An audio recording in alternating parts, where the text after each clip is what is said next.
Children drinking out of toilets? The reported conditions at a Clive, Texas border detention center have been shameful. Now PETA is doing a small but kind gesture to show solidarity and offer aid to migrants on their American journey.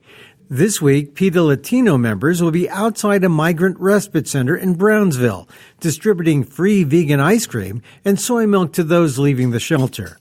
Many Latinos are lactose intolerant, and the soy products will be welcome. It will also be free of saturated animal fat and cholesterol and spares animals in the dairy industry where it's common for cows and calves to be separated at birth.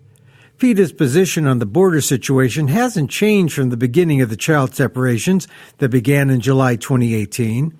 PETA's put up billboards critical of the policy and delivered soy milk to detention centers. For this week, the PETA Podcast reprises this episode, where PETA VP Alka Chandna, herself an immigrant, explains the need for compassion.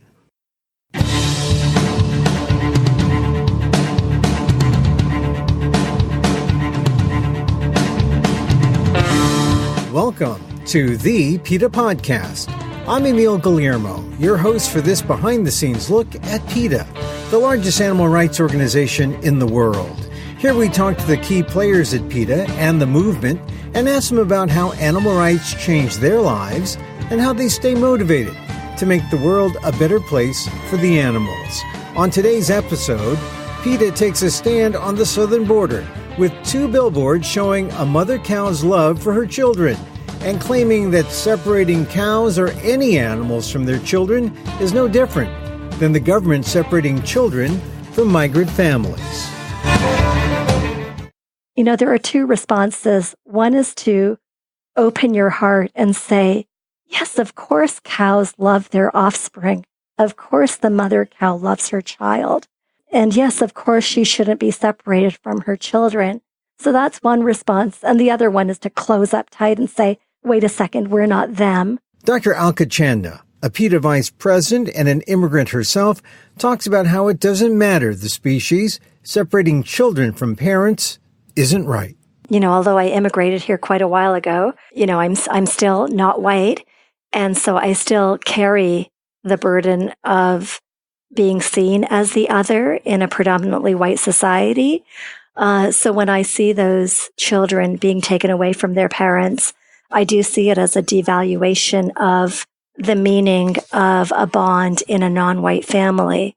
So I do take it personally. Anybody with a heart, you know, understands that what's going on is just beyond unethical. More with Chandna, and we'll hear PETA President Ingrid Newkirk's response to critics about PETA's billboards next on the PETA Podcast. But first, thanks again for joining us here at the PETA Podcast. Please share a link with your friends and let them know the animals have a voice on the PETA Podcast. Go to our webpage at PETA.org and listen to all the episodes. There's the first episode with PETA President and co-founder Ingrid Newkirk, who debunks all the myths you've heard about PETA and animal rights. Know the difference between animal experimentation for regulation and testing for curiosity's sake? Both kill animals needlessly, but listen to episodes 23, 20, and 11 for some insight on the differences. And if you're wondering how racism and speciesism go hand in hand, listen to PETA's Chief Counsel Jeff Kerr in episode 2. Get all our podcasts on Apple Podcasts, Spotify, or wherever you catch your podcast. And if you're on Apple Podcasts, don't forget to rate and review the show. It helps the algorithm know that PETA has a podcast on the issues important to you. Now, if you really want to help the animals, you can always hit the Donate Now button at PETA.org. And if you're high-tech and have Amazon's Alexa, it's as easy as saying, Alexa, donate to PETA. And now to our episode. Ingrid Newkirk saw the news of the last few weeks and saw the connection. What was happening to immigrant families with the government's zero-tolerance policy at the southern border, separating mothers from their children, include those as young as 2 and 3 years old. It was no different from what the meat and dairy industry does to cows, separating mothers from their calves. PETA placed 2 billboards in California and Arizona along the southern border to Mexico, and it shows a cow nuzzling a calf and the phrase, "Loving mothers and their children should never be separated. Please go vegan. There was a commotion on Twitter about it, and Newkirk responded with this statement. PETA believes that all these issues are united under one principle. Of course, many people will reject the idea that injustice applies to anyone other than themselves, or those they closely relate to, or what is politically correct right now, just as many people historically have rejected any comparison between whites and blacks, or able-bodied people and people with disabilities, and so on throughout history. It is our job to say, no, it isn't just about one or two sets of humans. It's about a mindset. We should be against all discrimination and unfairness and the separation of any loving mothers from their infants. This is a teaching opportunity, and we would be negligent to ignore it despite any flack we may receive. Our message is just and right. We will be strong, be unembarrassed, be unashamed, be on the side of justice for all. The words of Ingrid Newkirk from a statement on the separation of children from their families at the border as being no different from the way animals are treated and exploited in the dairy industry where young calves are taken from their mothers. Ingrid Newkirk, president and co-founder of PETA, and the statement by her on the separation of children from their families at the border as being no different from the way animals are treated and exploited in the dairy industry where young calves are taken from their mothers. So the news makes it a good opportunity to talk to Dr. Alka Chandna, a vice president at PETA and herself an immigrant twice. She came from India to Canada and from Canada to the United States. And she talks how the news and PETA's statement affected her personally. All that on this episode of the PETA Podcast. All right, tell me about this, the news in the last couple of weeks. The whole world has watched the story about children being separated from their parents at the U.S. southern border. And I understand that PETA has actually donated soy milk to the facilities where children are housed. Tell me about that. What do you know about that? And why soy milk? Yes, that's exactly correct, Emil.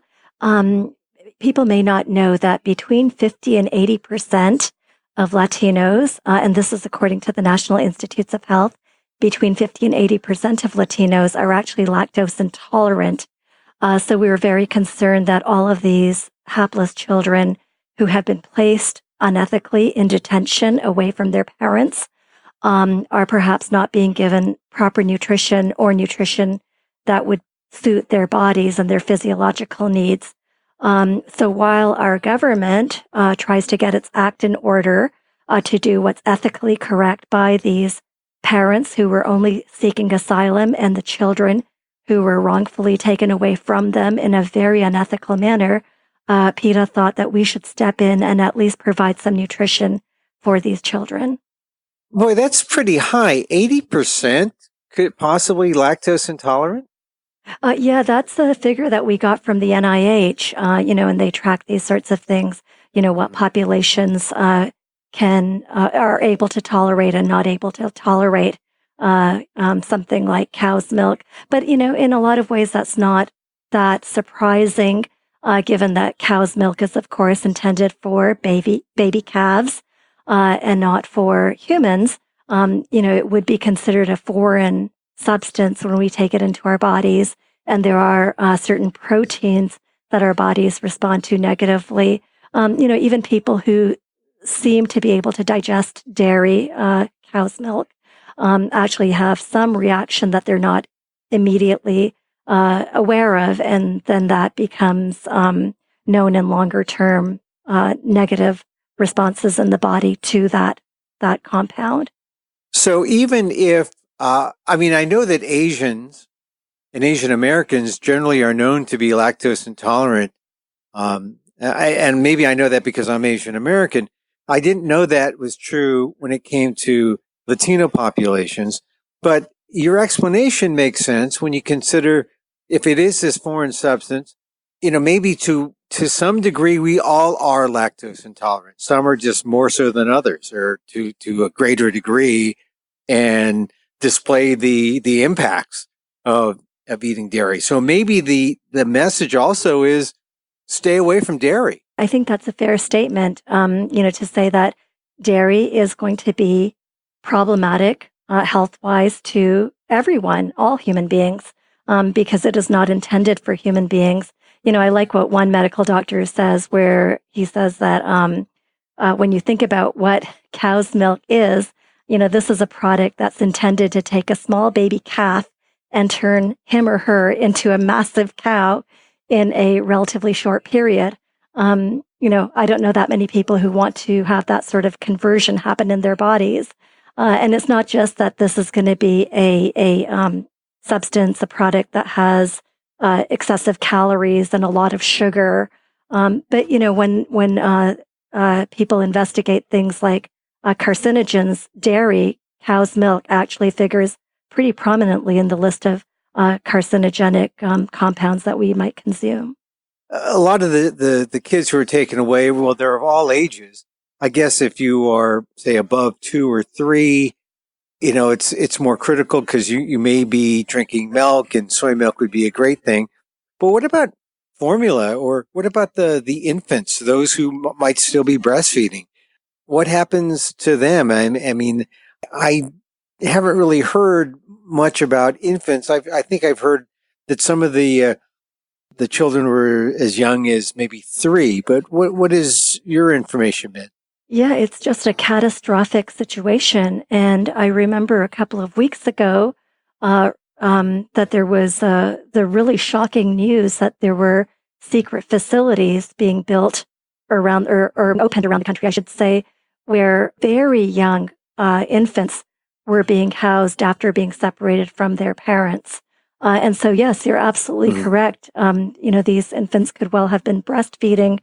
And, given the way all of this has unfolded, it's very difficult to imagine that the government has anything in place for those infants who are suffering, as you point out, not only great psychological trauma being taken away from their parents, but in addition to that, they're going to be physiologically harmed tremendously for the fact that I would guess that the government doesn't have anything in place for them. And it is, something that has really ripped out the hearts of Americans and, as you pointed out, people around the world.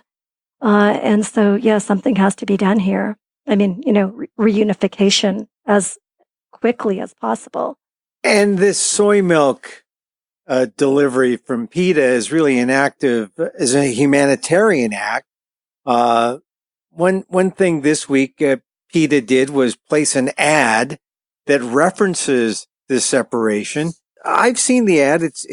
I've seen it on the internet. Describe the ad. It's being placed at some of the border towns along the southern border of the U.S., Tucson, Arizona, and a place in California. And the billboard shows a mother cow with her calf. Yeah, I have it here in front of me. Loving mothers and their children should never be separated. Please go vegan. And then the PETA logo. Yes. And a shot of a mother cow kissing, or I don't know, again, nuzzling her calf. And it is quite a billboard. And yet this billboard is causing some news. What kind of reaction have you seen to the billboard? Well, I have to say that I'm flummoxed by the reaction because it seems to be a pretty universal message that people should understand. And I'll preface this by saying that, I personally, as an immigrant, have just been horrified by what's going on, along with many, many others here in the U.S. and around the world, just horrified by what's going on. And just recently, I attended one of the Families Belong Together rallies here in Washington, D.C., and there were about 30,000 people there. And I remember being at the rally and just thinking, how wonderful is this that, even in this time of great division in our country, that all of these people, these tens of thousands of people here, and I think there were 700 cities that participated in similar demonstrations to say what is happening is wrong. And I thought, what a wonderful thing that all of these people recognize that families belong together, and that it's wrong to tear loving families apart. And so PETA's message is essentially that, what we all recognize to be true. As caring individuals, we recognize that loving families should be together. But of course, as we also know, most people don't know what goes on in some of these industries, whether it's the dairy industries where calves are ripped away from their mothers, usually when they're about a day old. And certainly within a week of being born, they're ripped away from their mothers permanently. And so, PETA's role then becomes to step in and show what people are not aware of, because the industry, isn't putting out ads saying, we rip babies away from their mothers, and that's how you get the milk. Yeah. But that's the subtext and, of what goes on, and that's what consumers need to know. So it's actually a pretty apt comparison that, dairy cows are going through the same kind of thing that these immigrant families are going through. And not to just, I'm not trying to complicate things, but it's not just dairy cows, but if you look all up and down the spectrum in terms of what animal rights activists are fighting for, you see the orcas at SeaWorld, they are separated from their children at birth. And then forced into this life of exploitation and entertainment, not to mention the bears and the bear calves. And it just seems to be, no matter what the species, separation of the children from the parent it's something that the bad guys do. Precisely. And it's, yes, as you say, Emil, it's something that's across all of these industries. I work on laboratory issues, and we see baby monkeys being taken away from their mothers. And it's just a matter of protocol. It's convenient for the industry for them to remove the babies. And then the mothers go on as breeding machines. And that's what happens in the dairy industry as well. And across the board in factory farming, the babies are ripped away from their mothers right after they're born. People think about the gestation crates where the mother pigs are held, for their entire lives while they go from the gestation crate to the farrowing crate, and then back to the gestation crate, and then the farrowing crate, on, and that's their lives. And yes, there's absolutely no regard by the industry for the fact that these are families. I'm Indian, and so in Hindu tradition, we regard the cow, we say, that she is the mother, because the love of a mother cow is legendary. It's epic in Indian tradition. Just like biblically, we talk about the mother hen, and so we have for millennia understood that animals, non-human animals, the mothers care deeply for their young and are so protective of their young, and yet these industries take all of that historical knowledge, things that you can see if you have eyes, and just throw it all away and treat these animals like they're unfeeling machines. They're only to serve the bottom line.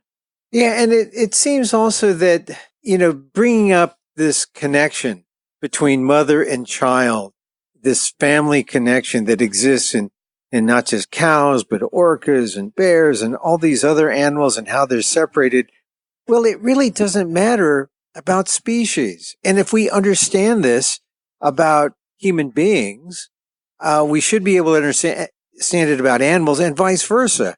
And yet here, when it comes to the border, it seems like we've done probably the most unethical and most heinous thing we can do to really interrupt that bond, mother and child, family and child, in the name of immigration law, in the name of Trump administration zero tolerance policy. I mean, it just seems inhumane. I agree. And I think it plays into what has been going on with the administration, where they, the word is dehumanize That's what we're hearing. And we hear, when right from the beginning, rapists and murderers, not the best, that language that denigrates, and I think that's the correct word, that denigrates individuals and whole populations. That's what the current administration has done. And the actions at the border reflect that denigration of life, that denigration of relationships, that commodification that we care so much about, this supposed security, without even acknowledging what our role was in making all of these people flee from their countries. The drug war and, the whole history of hegemony in Central and South America. So we just discard all of that history, discard all of that responsibility, treat these human beings like like they don't have feelings, like they don't have love for their children, that there's not a family bond. We're doing it with the human beings at the southern border. We do it with animals every single day in industries across the board throughout this country. And by the millions and tens of millions, actually probably hundreds of millions now that I think of chickens, and really billions. Right. It's just a nightmare beyond our worst imaginings. So now we have this billboard that PETA has put up along the border, and people are seeing it. The media is seeing it, noticing it. They're putting it up on their Twitter feeds. The billboard of a cow, a mother cow, and her calf. She's nuzzling her calf. The caption is, "Loving mothers and their children should never be separated. Please go vegan." And then the PETA logo. And we talked about how the critics have seen this and are accusing PETA of comparing immigrant children to cows, as if that is a criticism. I don't know. Is this accurate? Or is it a valid criticism for PETA to compare immigrant children to cows? Is that something that we should be up in arms with, or is it just a kind of a reverse political correctness on the part of some media critics? I think it's just a deliberate failure to understand. When people don't want to look at their own actions, there might be people who are offended by what's going on at the southern border. And to them, I say thank you, and I respect that. And I think it speaks really well of people when they acknowledge that there's something atrocious, there's an atrocity going on. And maybe there are people who see that atrocity, but don't want to look at their own role in another atrocity that's going on. So it's possible that people will reject PETA's message because they don't want to take a good hard look at where their behaviors, what they choose to put in their bodies, or, other lifestyle practices that they engage in, where that might create an atrocity. They don't want to look at it. So it's easier to dismiss PETA and, say something like, "Oh, you're denigrating these human beings and saying they're like animals." There are a lot of things to say. Number one, we are animals, so we should remember our elementary biology and embrace the fact that we are animals. When we're talking about this criticism about comparing immigrant children to cows, and how the certain members of the media and certain segments of society are so indignant about that, I think we just need to remember what PETA President Ingrid Newkirk said. I guess I'm paraphrasing, when she said, "A man is a pig, is a rat is a boy." We're talking about how we are in the same boat, and I don't get the criticism, frankly. We're all the same. We can all suffer. We all feel pain. And, that is really the basis of the PETA philosophy, that why we believe, why we know that animals are not ours to eat, wear, experiment on, or use in entertainment, for the fact that we all suffer, we all feel pain. We're all individuals with our own interests, apart from how somebody might be able to exploit us.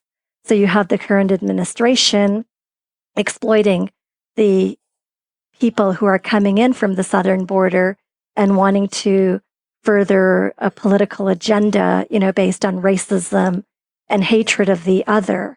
And that's what we're seeing there. And meanwhile, there are industries who exploit animals because because there's this desire to use those animals, exploit those animals for our own ends. And PETA's basic point is all individuals deserve respect, whether they're human beings or non-humans. Yeah, it doesn't matter what species. Yeah.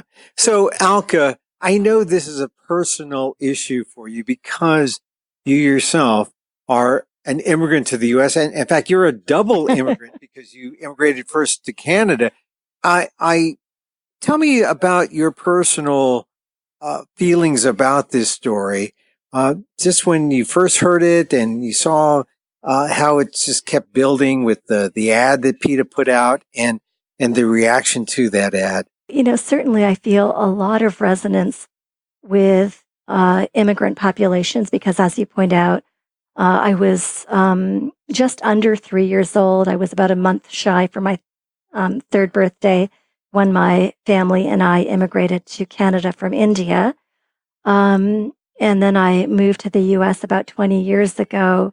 And, whenever there's like a shakeup, I'm concerned, as an immigrant, and of course. I mean, but you were 3 years old when you first came from India to Canada. Can you imagine how when you first came, if you were taken from your parents, from your mother at that time? Yeah, no, I can't. I don't want to think about it. It's just. I mean, I have 3 children, and it's been a while since they've been 3. But if they were ever taken away, I don't know. Maybe now I would, have to think about it. But back then, I know I would.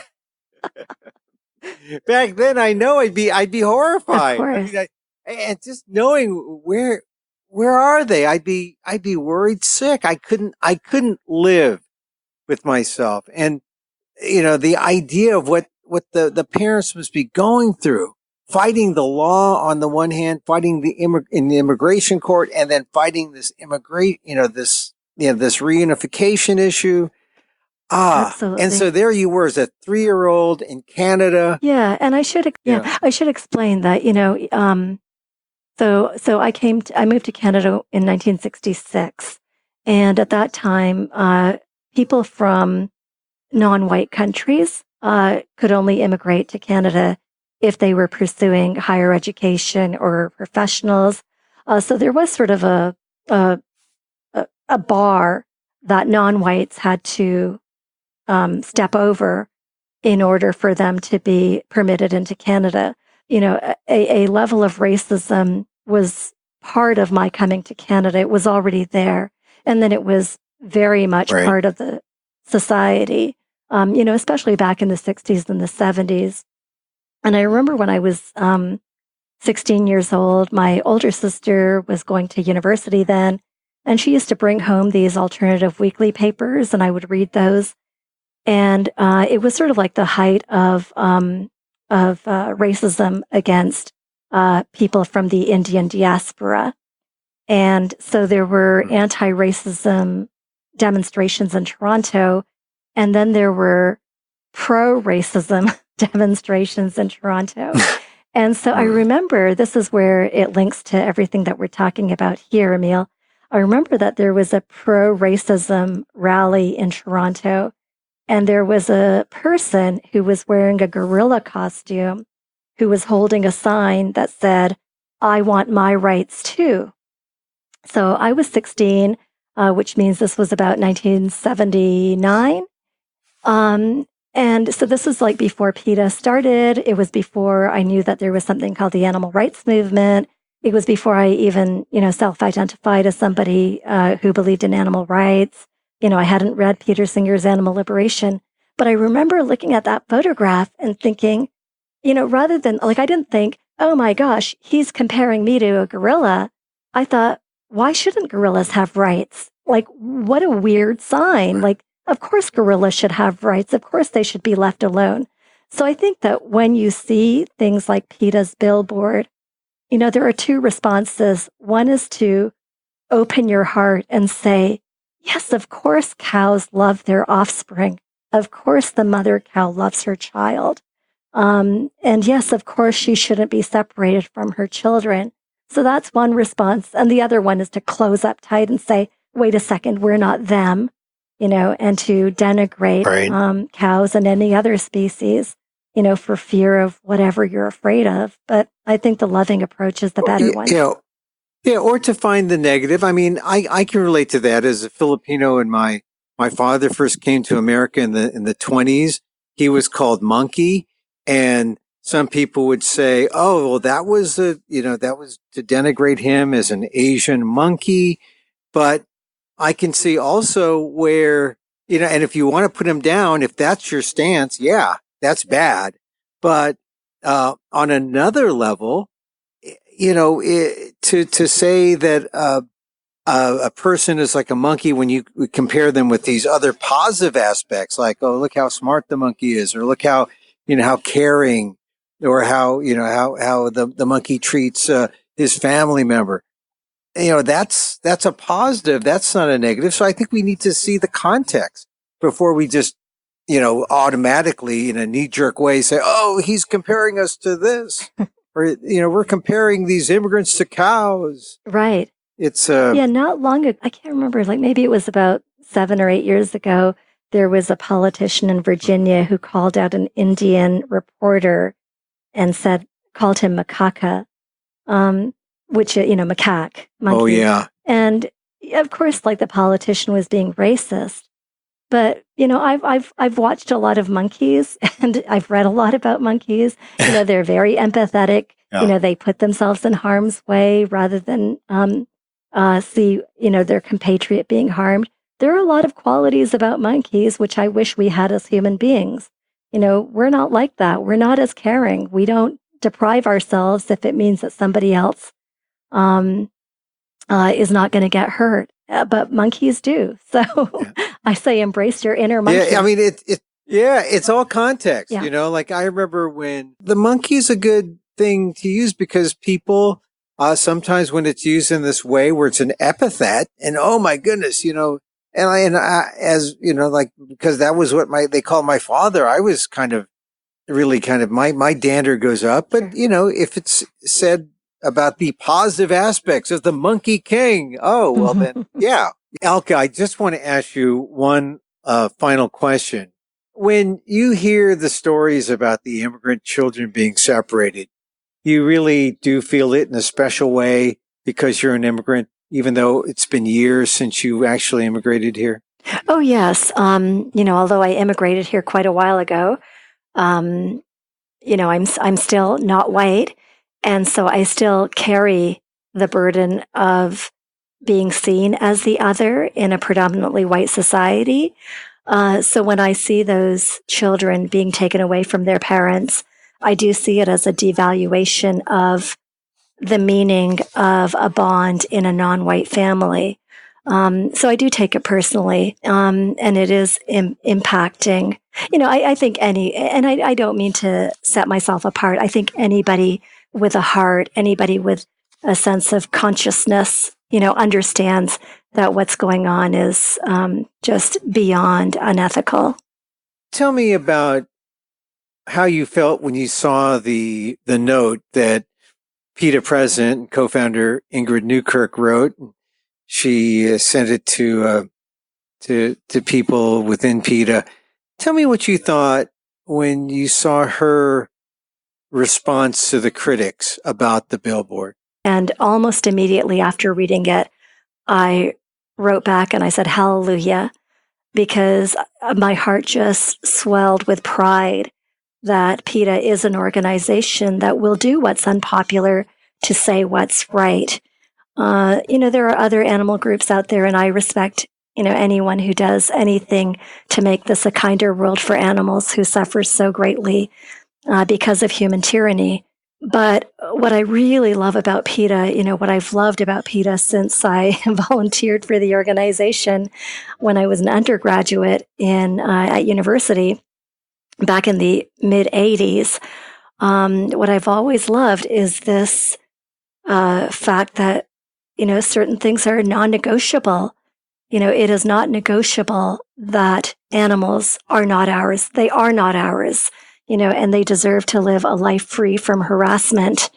And it is the case that we live in a society that puts humans above everybody else, and in which non-human animals are treated in abysmal ways and killed. They have everything taken from them, for the most trivial purposes. And for an organization like PETA to draw the line and say, this is a line that shall not be crossed, I think is exactly what the world needs, and exactly what's needed to transform our society and societies around the world, so that we recognize that animals are not ours to eat, not ours to wear, not ours to experiment on, and not ours to exploit in any way. So yeah, I was so happy to see that unapologetic line, that line that said, we are in this for the animals. We will raise our voices and we will say what's so.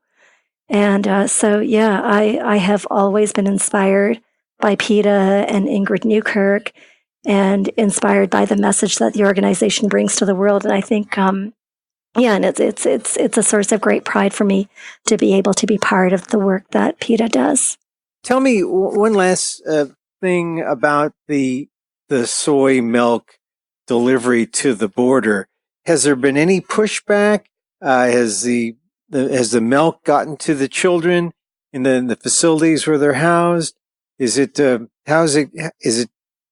been successful getting that milk to the children, the soy milk?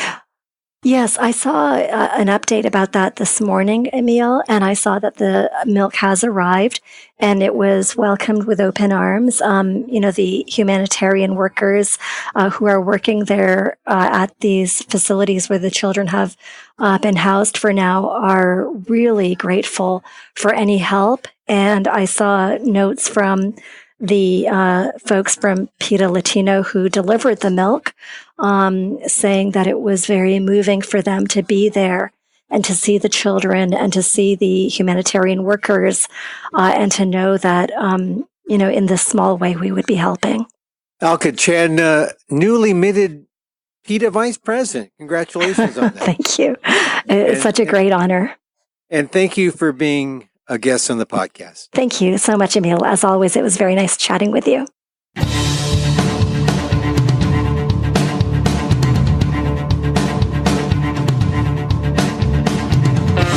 Dr. Alka Chandna, PETA Vice President and an immigrant herself, talking about PETA's stand on the southern border strategy of stripping children from migrant families.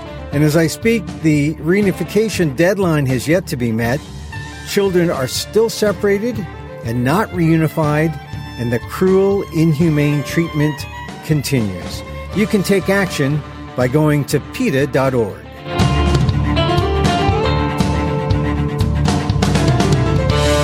And that's our show this time out.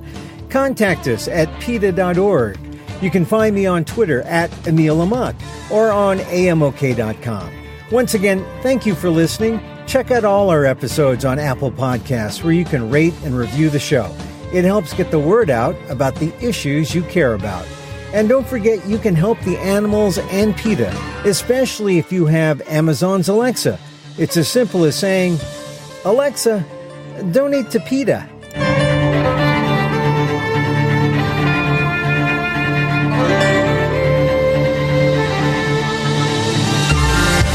Our music is provided by Carbonworks. Check them out on YouTube. And join us again next time for more insight into animal rights and the fight for a cruelty-free world on the PETA Podcast. I'm Emil Guillermo.